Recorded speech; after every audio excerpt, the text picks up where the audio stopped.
be an opportunity for silent prayer or meditation. A slip of the tongue by the Speaker of Parliament ahead of what was expected to be another politically charged State of the Nation address. After all, the country's many challenges were already proving a bitter pill.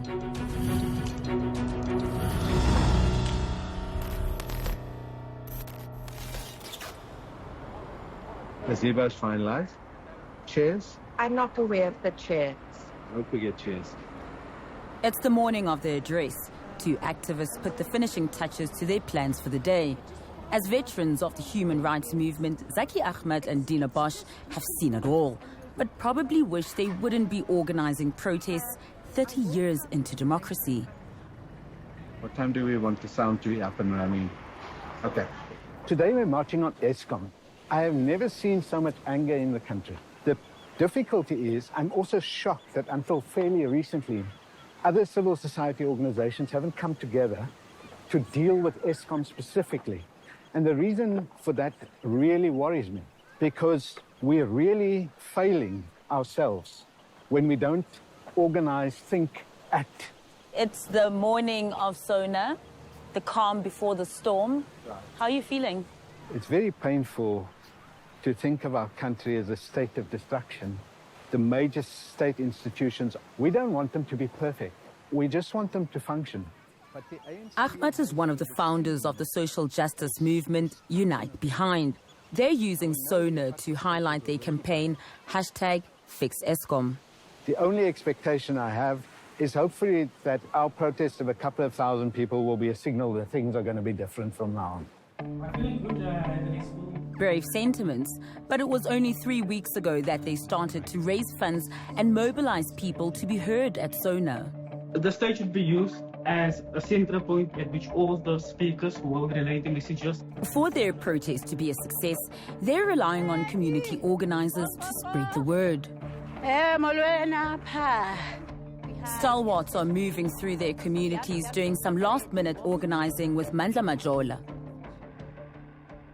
You are in touch with community members and leaders here. What does they feel about the monies that are being spent on the State of the Nation address? There's huge frustration from communities that government is spending on issues that are not necessary. The whole State of the Nation address, it's a circus. For majority of the people, they know that it's promises, and those promises, no one will deliver. So would you say it's fair to say that this is actually the state of our nation? And it's a very sad state of our nation.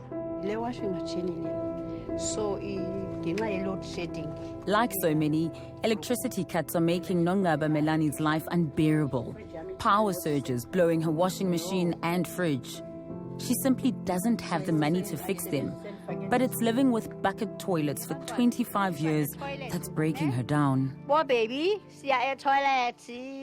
Are you still using the bucket system?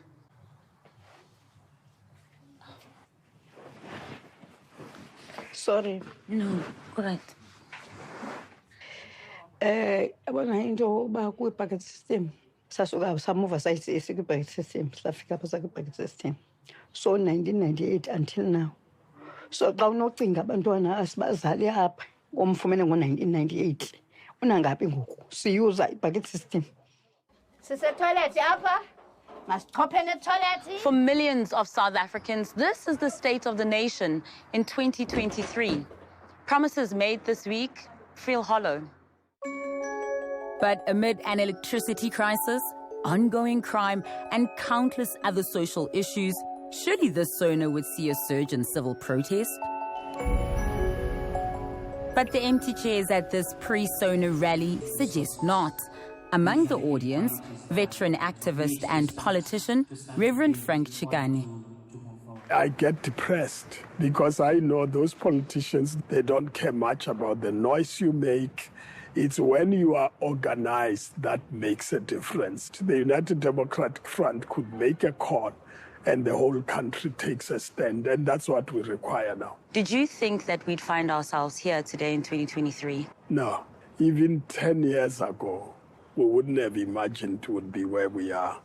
But as you know, something went wrong.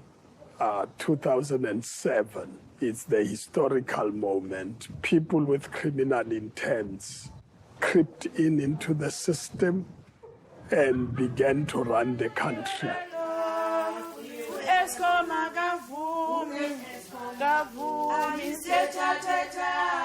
Back at the Unite Behind offices, there are echoes of the past, including a last-minute crisis meeting to deal with a police order. They told us we need to be there earlier. They've been denied permission to march, so they've moved to Plan B, a rally on the edge of the city instead of a protest in the faces of the MPs and the president.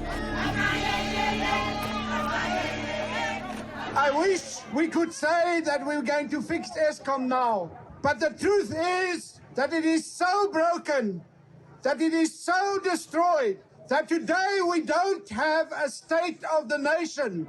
We have a state of destruction. And down the road, as the 8 million rand red carpet parade unfolded, no one could hear them. The glitz and glam of the politicians and their guests as they paraded down the carpet was a surreal contrast to where we had spent the day. The address was preceded by the now customary interjections of the opposition. But no one anticipated the EFF would take it to the next level by storming the president on the podium. And now suspend the proceedings. They got booted out the back door this time, while the media were corralled in the front.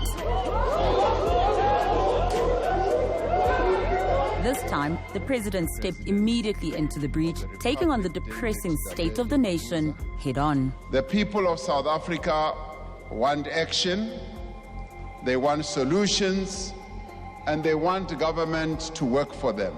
Announcing a state of disaster and a Ministry of Electricity whose entire focus is resolving the crisis, it evoked very mixed reactions. Load shedding brings the assembly line. The president dealt with the glaring issues: unemployment, social grants, and the rising cost of living. To provide a minimum level of protection below which no South African should fall. And then the overwhelming crime and corruption. Violent crime takes a heavy toll on every South African. An evening of promises, but people remain unconvinced. It's a deep crisis. Once you've got wrong people at all levels, you are bound to produce the outcome that we are producing. Another year, another SONA.